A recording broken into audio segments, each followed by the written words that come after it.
বড় স্বার্থপর, দুনিয়া বড় স্বার্থপর। দুনিয়া কাউরে জায়গা দেয় না, দুনিয়া কাউরে জায়গা দেয় না। এত মজবুত পাইলিং করে যেই বিল্ডিং বানাইলাম, দুনিয়া তারে থাকতে দেয় না।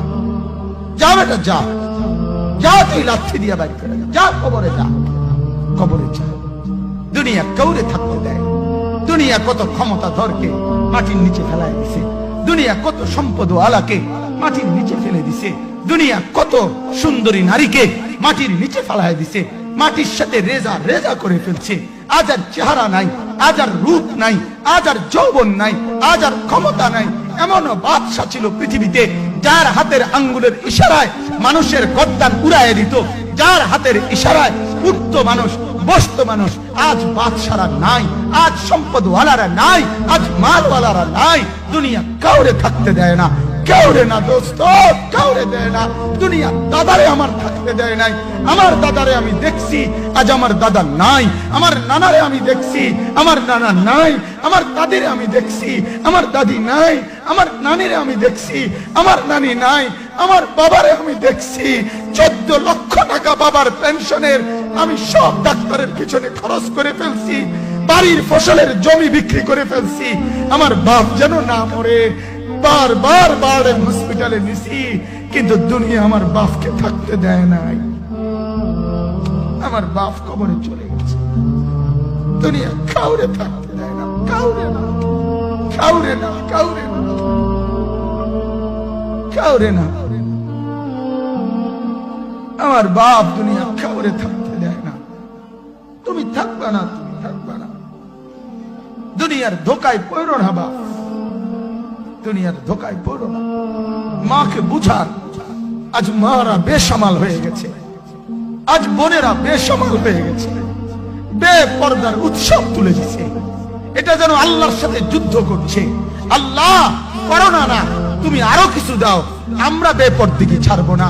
যুবক ছেলেগুলো যেন বলতেছে, আল্লাহ তুমি করোনা দেওয়ার চাই দাও, অশ্লীল ছবি দেখা, ফেসবুকে নর্তকী দেখা আমরা ছাড়বো না। দেখি তুমি কি করতে পারো, তুমি যা করার করো। দোকানদার ব্যবসায়ীরা হারামের লেনদেন করা বন্ধ করছে না, সুদখোর সুদ ছাড়ছে না, ঘুষখোর ঘুষ ছাড়ছে না, নাফরমান আর জিনাকার ব্যভিচারী এরা কেউ কিছু ছাড়ছে না। বেহায়ার বেপর্দা নারী তার অশ্লীলতার বেহায়াপনা ছাড়ছে না। মুসলমান তার ঘরে টেলিভিশনের নর্তকীর আওয়াজ তো বন্ধ করছে না। হায় করোনা কিভাবে যাবে, আযাব কিভাবে যাবে বলেন, বলেন, বলেন আপনারা। আমার বাপ ফেরাউনের উপরে তো আযাব এতদিন ছিল না, নমরুদের উপরে আযাব এতদিন ছিল না, সাদ্দাদের উপরে আযাব এতদিন ছিল না, কারুনের উপরে আযাব এতদিন ছিল না, লূত আলাইহিস সালামের কওমের উপরে আযাব এতদিন ছিল না, হুদ আলাইহিস সালামের কওমের উপরে আযাব এতদিন ছিল না, নূহ আলাইহিস সালামের কওমের উপরে এতদিন আযাব ছিল না। আজ আমরা মালিককে এই পরিমাণ নারাজ করছি, মালিক এত বেশি নারাজ।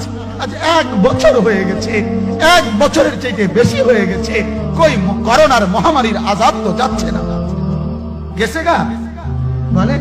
আমাদের লক্ষ লক্ষ বাচ্চার পড়ালেখা বন্ধ, এরা নষ্ট হওয়ার চূড়ান্ত পর্যায়ে পৌঁছে গেছে।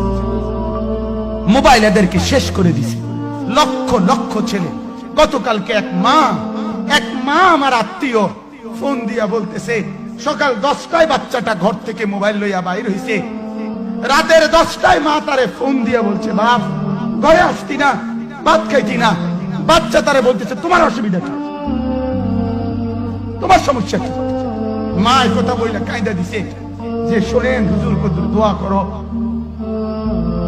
এক বাচ্চা, এক ছেলে, সে যদি তার মাকে কথা বলতে পারে, তার মানে গুনাহ তারে এত মজা দিয়া দিছে, ফেসবুক তারে এত মজা দিয়া দিছে, ইউটিউব তারে এত মজা দিয়া দিছে, নর্তকী তারে এত মজা দিয়া দিছে, গুনার দৃশ্য তারে এত মজা দিয়া দিছে, সে মাকে ধমক দিচ্ছে।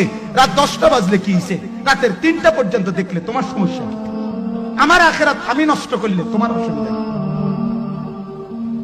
আমার জাহান্নাম আমি ঠিক করে নিলে তোমার সমস্যা কি? আল্লাহ আমাদেরকে মাফ করে দেন, আল্লাহ আমার জাতিকে মাফ করে দেন।